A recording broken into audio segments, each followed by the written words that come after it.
This is a Geek Leader podcast, and I'm your host, John Rauda. This show is all about helping us grow as leaders, become better technologists, and improve our lives both at work and at home. I hope you enjoy the show and learn a lot.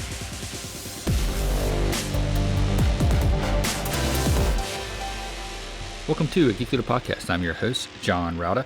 And if you could, please do me a favor and take a moment and leave a rating and review in whatever podcast player you're listening to this on, whether it's Apple Podcasts, Spotify, iHeartRadio, doesn't matter. I would greatly appreciate it.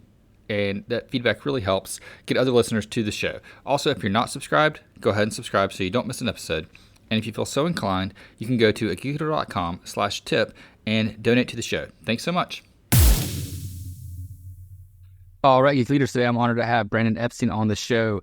He's a world-class mental performance coach with over 15 years of experience coaching professional athletes, entrepreneurs, executives, and he founded the Jump Rope Dudes Initiative, an online fitness community with over 1 million members. He's the author of a book that we're going to talk about today called Program to Fail: How to Break Through Your Mental Blocks and Achieve Greatness.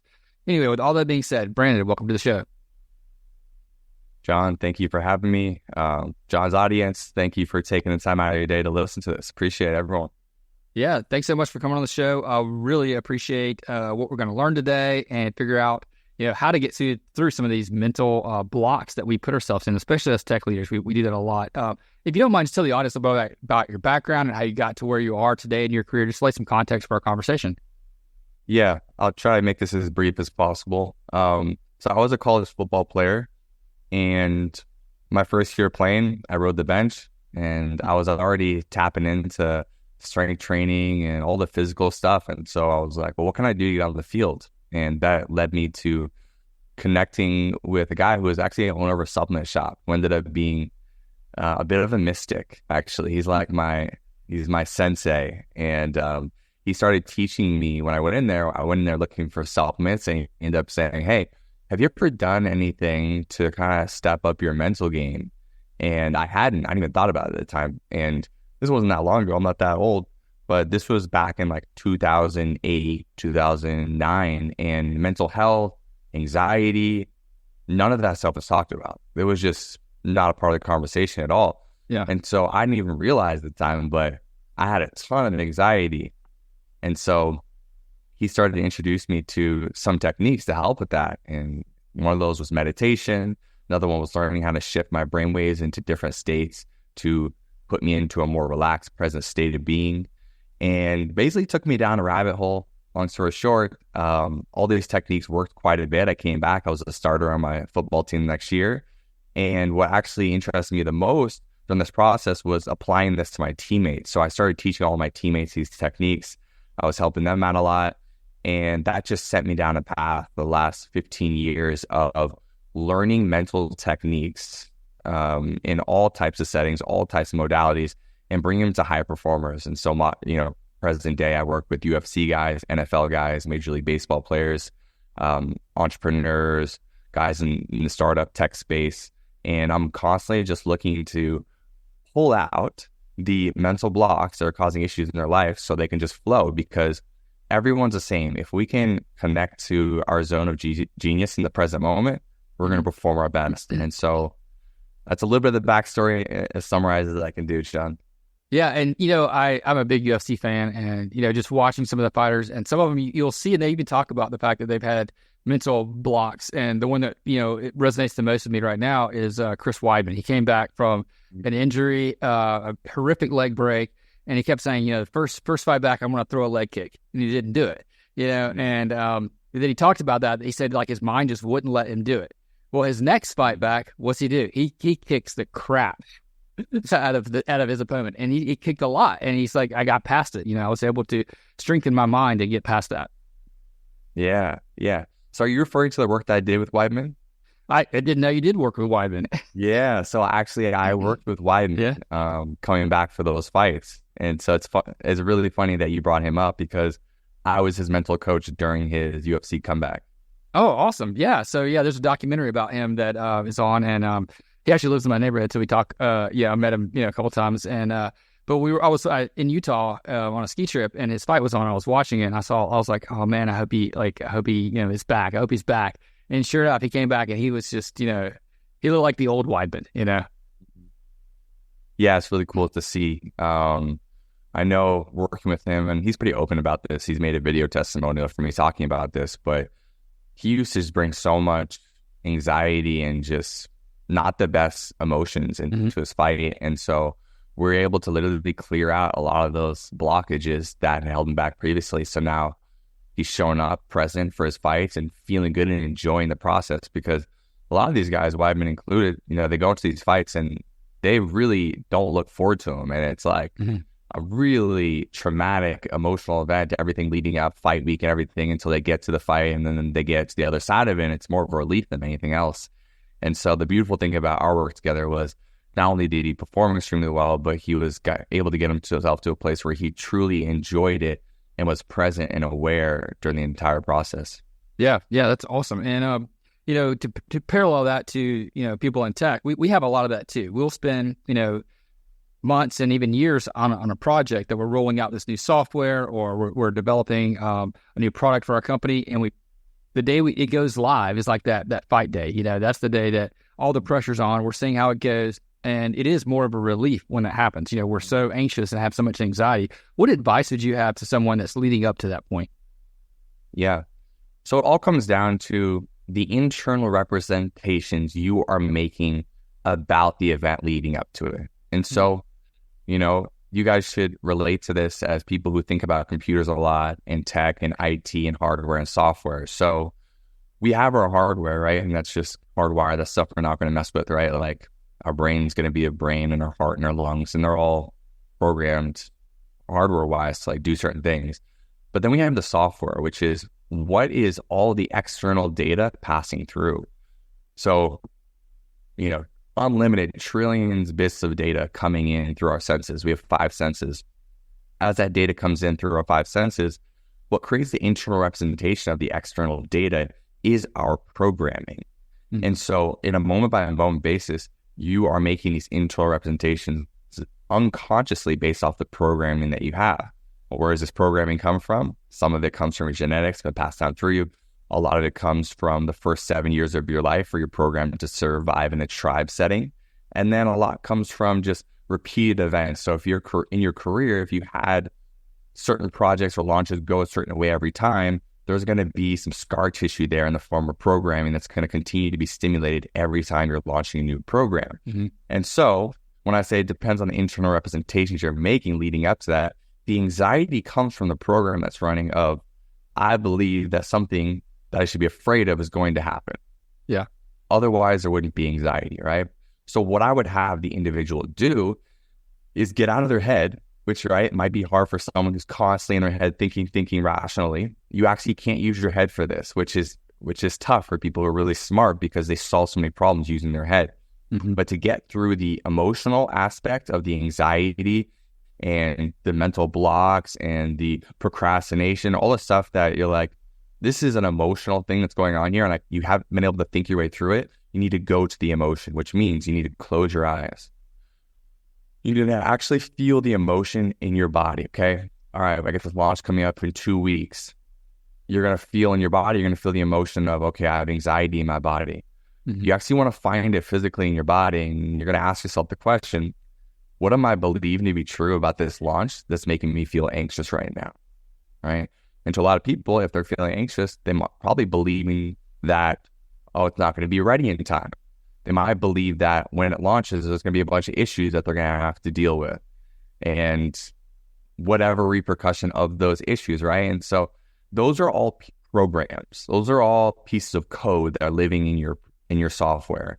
And those programs are probably based off of previous experiences, but they could also be just a way that you've dealt with life since you were a little kid, of whenever there's a big test, right? When you're in school, you start to get anxious. And so you're just processing any big event the exact same way. And so we don't have to go back and heal all the trauma. That's why therapy takes so goddamn long, is because they want to deal with the past so much. But your programming lives in the present. It's here right now. So if you go right into the present moment, feeling of the emotion, you can actually uncover it. You can close your eyes.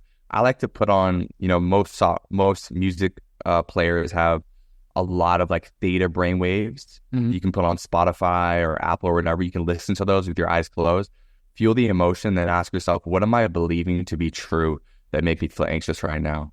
And it's not going to come from your head. It's going to have to come from connecting to the emotion in your body, which is a skill in itself to build that, right? It's awareness of your feelings. And then you just write them out. And literally what you're doing is you're writing out all the broken pieces of code one by one. And so you're going to get all these broken pieces of code you're going to uncover. And then there's a process that you can do, which I take my clients through. And I also talk about in my book, Program to Fail, is you're accepting your way through it. And I do the same thing with athletes. It's like, why was Weidman so afraid leading up to the fight? Because he believed he was going to get knocked out. But if he can accept the worst case scenario of I'm going to get knocked out, what it does is it allows you to release the energy around it.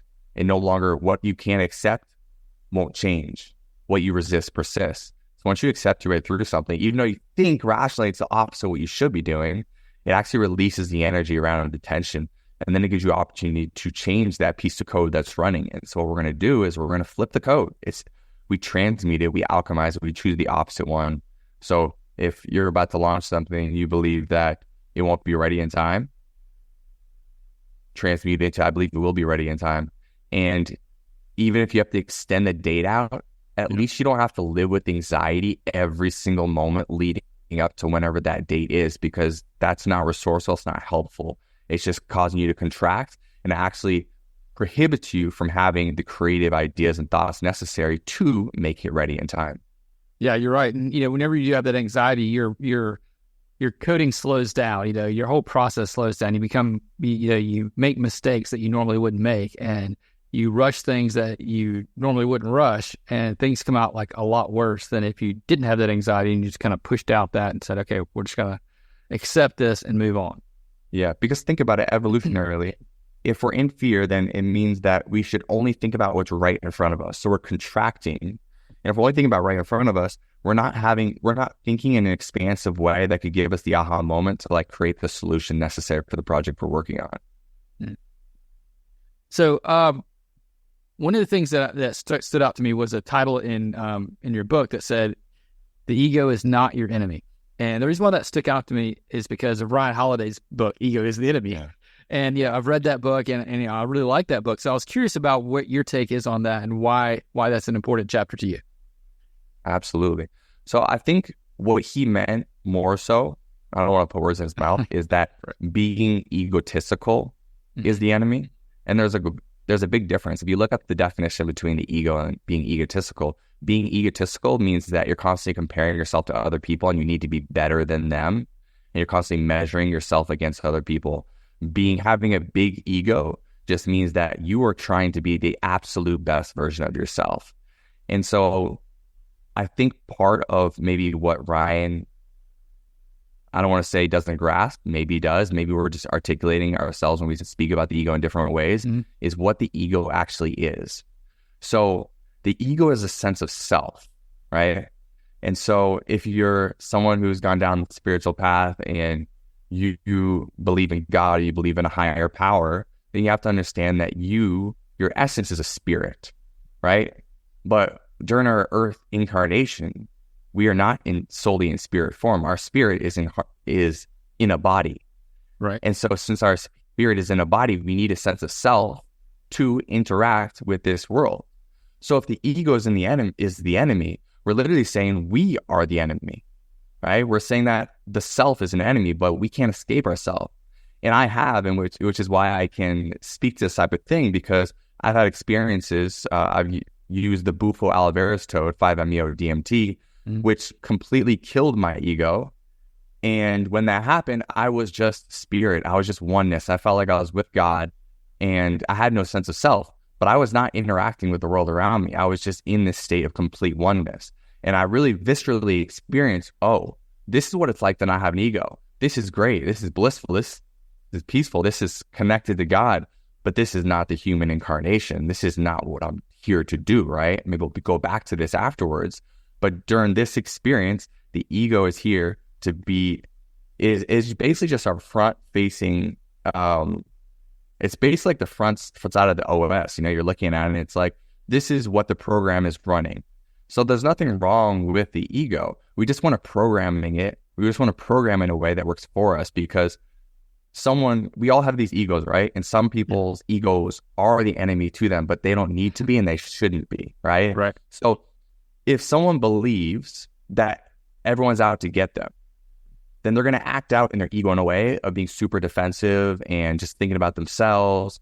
Okay, in that way, that their ego is an enemy. But if you're programmed the way that I believe people want the best for me, you're going to be open, you're going to be receptive, you're going to be collaborative, and the ego is going to be working in your best interest. So it's not like the ego is not your enemy because the ego is not good or bad. It's all about the programming that's running the ego. Does that make sense? Right. Yeah, absolutely. It's like the lens you see it through. It's almost like you talked about how, if I feel like the world's out to get me, then I'm going to, resist any help that I get from anybody because I want to assume that there's some malicious intent behind it. But I've had the opposite, and I think people they want to see me succeed. And that's one of the things I've talked to. I teach part-time at Winthrop University, and I'll tell my students that people, whenever one of the things we talk about is going to speaking at conferences, because it's one of those things that like a lot of tech folks will go and speak at conferences. And it's like, nobody wants to see you fail at this conference. Everybody is nervous the first time they talk, but they have to realize that everybody in the audience wants you to succeed, because if you succeed, they succeed. They get something out of it too. And you have to go into it assuming that everybody wants you to succeed. You can't go in there assuming that, oh man, they just want to hear me like say the wrong words or stutter or whatever else, So yeah. And that's a great reframe right there. Like right there, what you just did, and I don't know if you went through this process yourself as a presenter, but you literally reprogrammed yourself to succeed in speaking. Mm-hmm. That's what you did. Yeah, for me, it was, it's going back to anxiety. I had that fear of talking. And it was probably like 15 years ago, I read Tim Ferriss had a book called The 4 Hour Work Week. Yeah. And in there, he talked about how he overcame fears of starting something and trying something new. And I remember the first time that I got asked to come be a part-time professor and teach a class. And I was like, sure, no problem. And then like 2 days before I was supposed to teach my first class, like I got so anxious. I was so nervous about it. I was like, oh my God. So then I was reading that book. I said, well, I'm going to write down all the things that I'm afraid of. So I wrote down, I'm afraid that I'm going to say the wrong thing. Someone's going to ask a question. I don't know the answer to it. And then I wrote down, like, well, how am I going to mitigate those risks? What am I going to say if they do ask a question that I don't know the answer to it? So I wrote down, I don't know. I'll look this up and get back to you. I wrote down the words that I would say. So I had something back up in there. And sure enough, the first day of class, someone asked me a question that I had no clue about. And it wasn't even like a technical question. It was about the school. Like, where do I go to, get tutoring? I don't know. Yeah. So it was one of those things where I said, oh, I'll just look it up and get back to you. And I already had the answer written out and I mitigated it. And then after that, I was like, oh, this is easy. This is not a problem. I don't have to be fearful of this. That's cool. That's cool. You're able to kind of create a safety net for yourself. Yeah. That system. Yeah. Yeah. And I think I liked what you were talking about with ego, because I think of it like from a racing perspective. I used to run and, you could compete against other people when you race, or you can compete against yourself. We always have that concept of PR. We want to get our PR. And I think that's where it resonated with me when you were talking about the ego, that you want to be the best version of yourself. Yeah, exactly.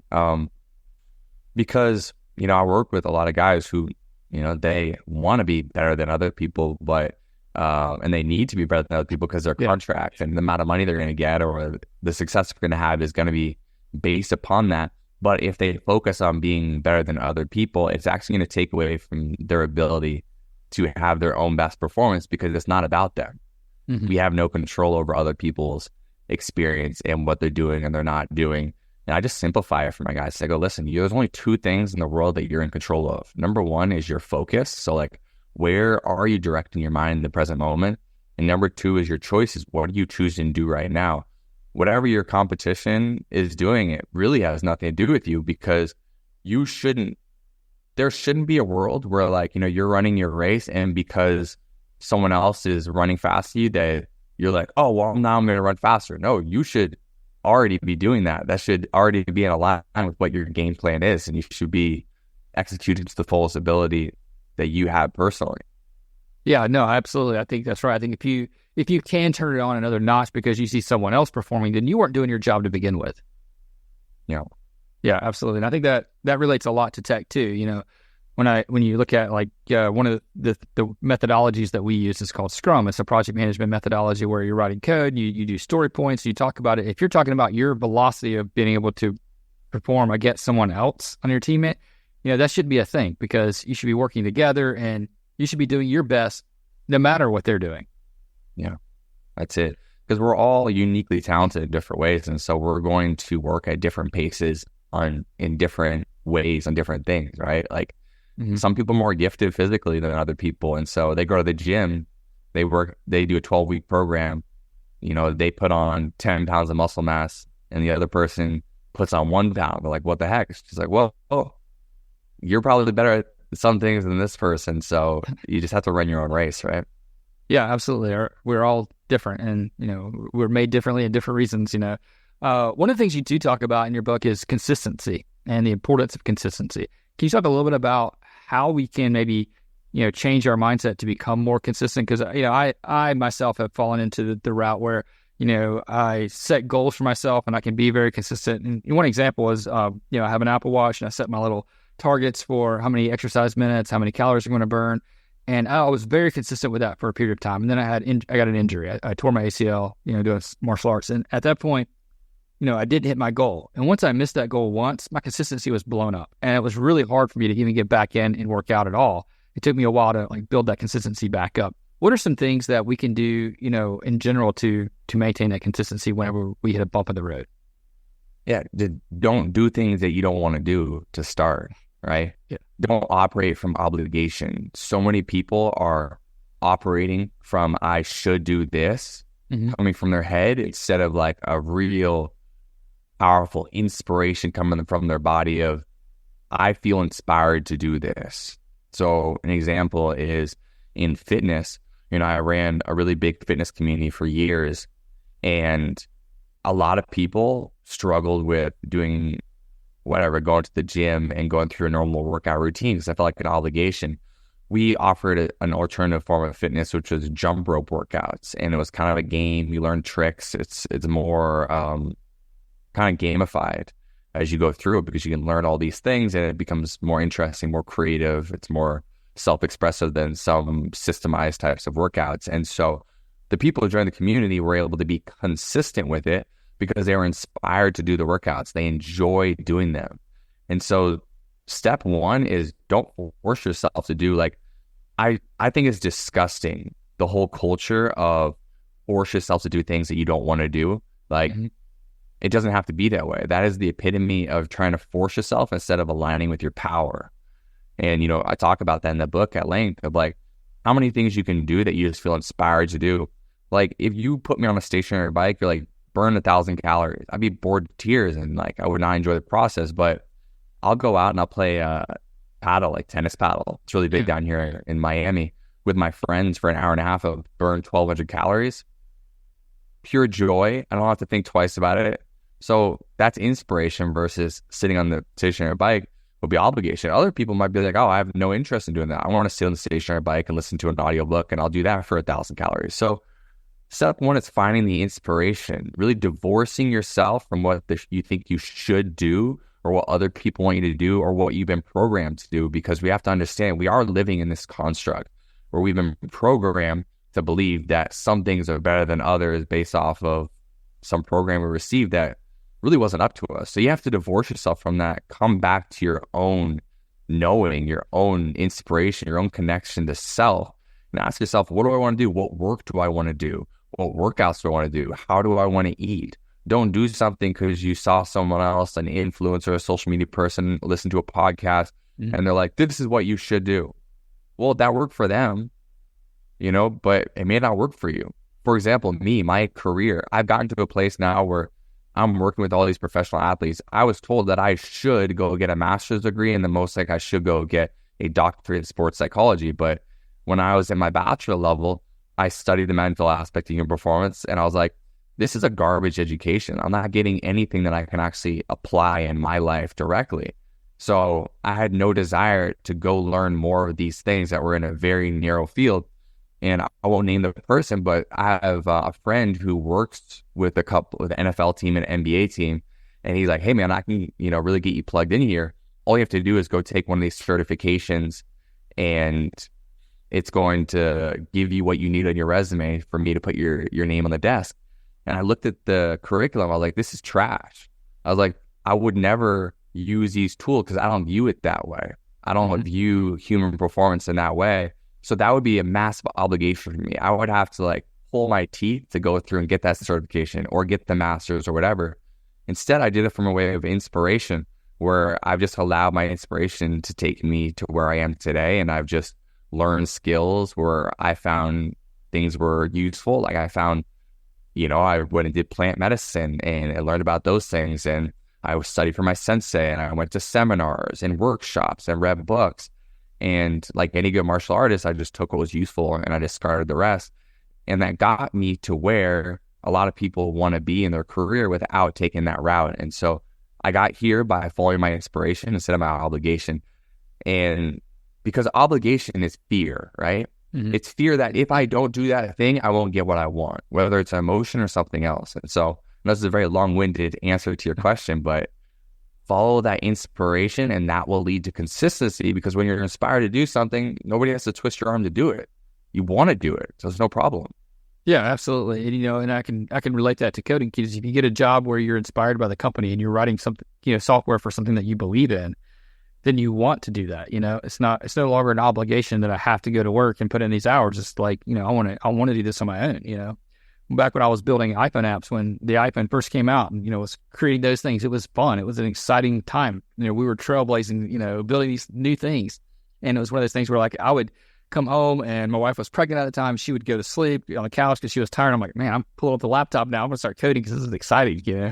And that's one of those things. Whereas, if you're working for a company that you don't believe in, you have an obligation to complete the project, but you're not excited by it. Yeah, 100%. I think when you do those things and you're living purely out of obligation, that leads to the mental health issues, right? It's not necessarily your job that's the problem, as in like, what you're specifically doing. It's like why you're doing it, who you're doing it with, what you're working on specifically, because all those things could either feel like an obligation or inspiration. And if you're doing things out of obligation strictly, that's self-suppression and that's self-suicide. That's why people are killing themselves. For real. That's why we have such high rates of depression and anxiety and all these things, is because people are disconnected from themselves. And people don't just do this at work. They do it in all different ways. I was talking to a boxer yesterday who wants to work with me, who he became a world champion, but he did it out of obligation because his dad forced him into just follow these steps and keep doing this, even though there's no joy, there's no inspiration in the process. And it's like, he got to the result, but he wanted to kill himself in the process. So you may, on the outside looking in, people could be like, hey, look, you two have very similar jobs, kind of making similar money. One person could want to kill themselves. The other person could be living in joy, peace, and satisfaction every day. So only you know what that is. So don't look outside of yourself and think to yourself, okay, well, I'm comparing myself to Ed, and Ed and I have pretty much the same job, so I should be happy. No. Follow your inspiration. Get in alignment with that. Otherwise, you're kind of wasting your life, really.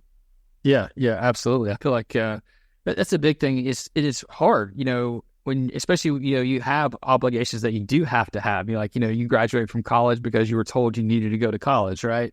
And you come out and you have student loans. So you have to get a job to pay off those student loans. So you get a job, writing code for, a bank or whoever hires you first, right? And you're working there and you're like, man, this sucks. This is not what I want to be doing. But how do you get out of that? What's the next step that you take to get out of it? Because you do have the obligation of rent and paying your student loans and all those things that you kind of built up in life that you have to do. Yeah. I mean, depending on the season of life you're in, you'll have to take the action necessary to get where you want to go. Like for me, I moved down to Colombia in South America so I could live off $1,000 a month really well and be able to build my stuff without all the pressure. And so now I have 2 children of my own, but I actually did the exact same thing because I had a company that I was running up until a year ago. I had a massive safety net. I don't want to say it was guaranteed money, but I really didn't. I could work like 1 to 2 hours a week and know I'm going to make 6 figures plus. And I let that company go just because it felt like an obligation. And I didn't have the safety net, but I had my inspiration, and my inspiration took me into a place where now I'm full time doing only the thing that I want to do, and I'm making way more money than I was back then. So you have to move through the fear. The voice in your head's going to go, this isn't safe, this isn't safe, this isn't safe, because I want you to stay put, because I want you to stay in the state of homeostasis, keep everything even keel.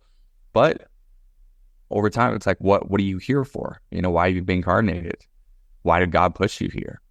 To suppress your unique talents and your gifts, or to fully explore them? I believe it's the latter. Yeah, no, I hear you. I think you're absolutely right. And for me, I found freedom doing things like this podcast, things that I'm not obligated to do, but I do it because I get to talk to cool people. I get to have these conversations that a lot of people don't get to have, and it's also a way for me to hold myself accountable. I think accountability is a really important thing. And if you say you're going to do something, you need to hold yourself accountable to doing that. And this is a way that I can publicly say, how I'm going to work with my employees, or how I'm going to, parent my children, and how I'm going to live my life. And anybody can come and listen to this and then hold me accountable to the things that I've said publicly. I think that's an important thing. Well, what are those things that you use the podcast to be held accountable to? Oh man, that's a great question. So one of the things is, like, when I first became a manager, and I would interview other tech leaders and CIOs about how to be a better manager, because I kind of sucked at it, to be frank. It's one of those things where, like, you're a good programmer, so we're going to make you the manager of programmers. Well, that's very different, two different jobs. And I had a lot of people quit, and I was able to learn about doing one-on-ones with my team, something I didn't do. I didn't have regular meetings and one-on-one meetings with my team. So I was able to come on a podcast and talk to someone, and they said, you should be doing one-on-ones with your team. I said, I'm going to do that. I'm going to, have one-on-ones with my team every week or every other week, depending on the level of the person. And we're going to have those conversations. And during the one-on-ones, I'm going to be frank, and I want to be honest and talk about the things that I'm struggling with as their boss, things that, that I'm dealing with, and be more transparent and have that level of transparency. One of the things we talked about is we created cultural norms for our teams, like what we call the tech code. And those are the things that we believe in. Like, we believe in having each other's back. We believe in not creating drama.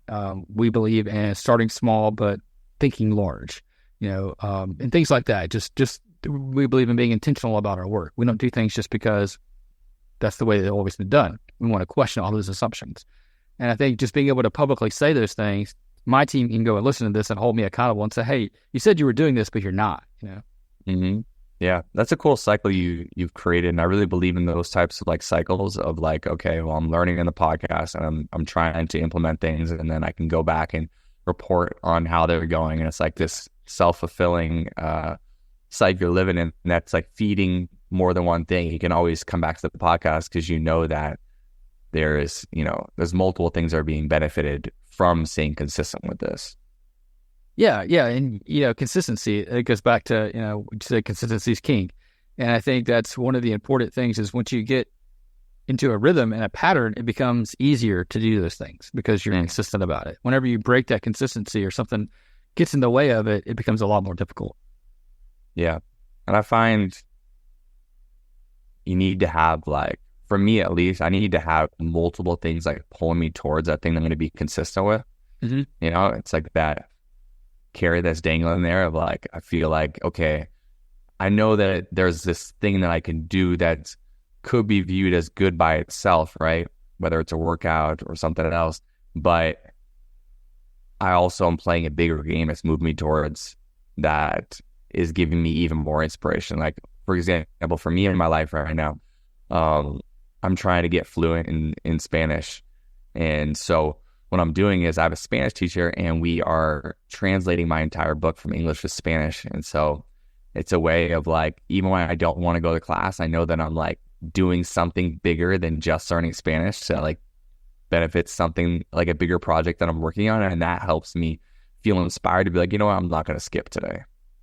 Yeah, no, I totally get that too. And I think that along with the podcast, it's not just about me becoming a better boss, but it's also, this is something my kids can subscribe to. Or maybe when they're older and they want to learn something, I'm building a little bit of a legacy that they can go back and look at or listen to and putting myself out there. And I think that's an important thing too.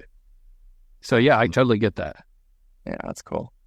So it's been a great conversation. I do have one more question. It goes back to something you kind of briefly mentioned earlier. You talked about DMT and going through that experience. Can you talk a little bit about why you decided to do that and what the big benefit was? Because that's one of the things I hear a lot of people talk about going through either ayahuasca or some kind of experience like that, and that you mentioned that you were able to feel like you were having, I guess, an experience with God. What made you decide to want to go through that, and how has that benefited you? Yeah, I'd say that I've always been a seeker because I grew up without much spirituality in my household. God was never spoken about. Spirituality wasn't really a thing, but I was always seeking, some answers to all the existential questions that everybody asks themselves. And so through my journey, up until that point, I had tried things like mushrooms, and I had done ayahuasca a couple times, and none of those things really broke me through to like get that complete, I don't know, feeling of connectedness to everything, that complete state of oneness. And I actually heard Mike Tyson talking about the Bufo toad on his podcast. And his first episode of his podcast, he did the Bufo toad, 5-MeO DMT. And for some reason, I just really resonated with it. I was like, it's only a 15-minute experience and it connects you right there. Boom. And there's nothing you can do about it. It's like you're going right through there. And I always have been a very rational person, just like very, like it needs to make sense in my head, and less than like a feeling connected person. And I just had a feeling that experience would allow me to break through that barrier, and it did. And so it called me. People say these plant medicines or whatever, they call you towards them. So it was calling me towards it, and I just met the right people that told me where to go at the right time. And I went and had this experience, and it really was that for me, where it just broke my rational perception of reality and allowed me just to connect to a deeper part of myself, the feeling self, that really opened up the door for me to do all of my own reprogramming work. Because if you're using these psychedelics properly, what they're doing is they're just hitting the reset button in a way that allows you to see all the broken pieces of code so you can rewire it and program yourself to succeed. Because none of them are panacea by themselves. If you do it one time and you don't do any integration afterwards, everything's gonna come back together over time and solidify, and nothing's gonna change in your life. So these things don't reprogram you to succeed necessarily. What they do is they create enough distance and perspective between like your ego and your programming to be able to see, wait a minute, that's how I create my own suffering. That's how I get in my own way. Those are the ways that I'm creating blockages for myself.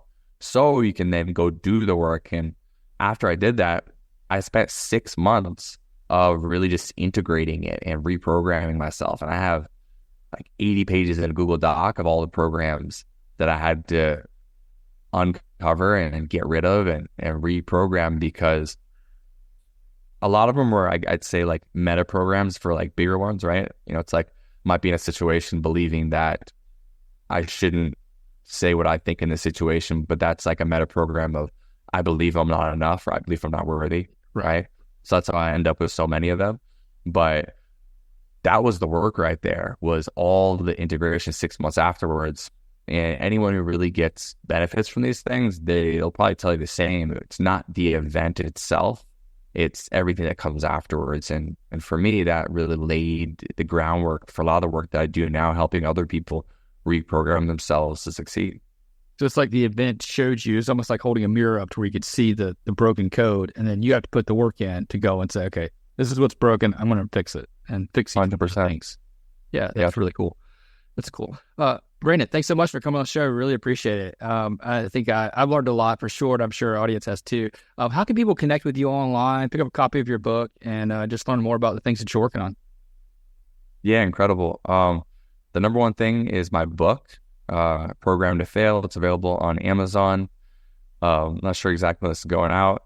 I've had some issues with Amazon, but it is available on Kindle and audiobook right now, and hopefully the paperback and hardback cover will be up there soon. So the book, and then if anyone wants to learn more about the work that I do, they can go to my website, thebrandonepstein.com. Also follow me on Instagram. I'm very active on there, Brandon Epstein _. And yeah, any of those ways you can reach out, get in touch with me, and learn more about the work that I'm doing.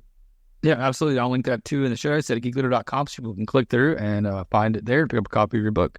Again, thanks so much for coming on the show. All right, John. Appreciate you.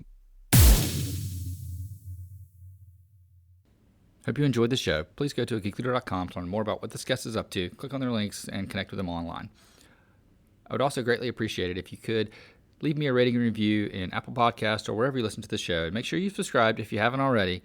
And if you feel so inclined, you can leave me a tip by going to geekleader.com/tip.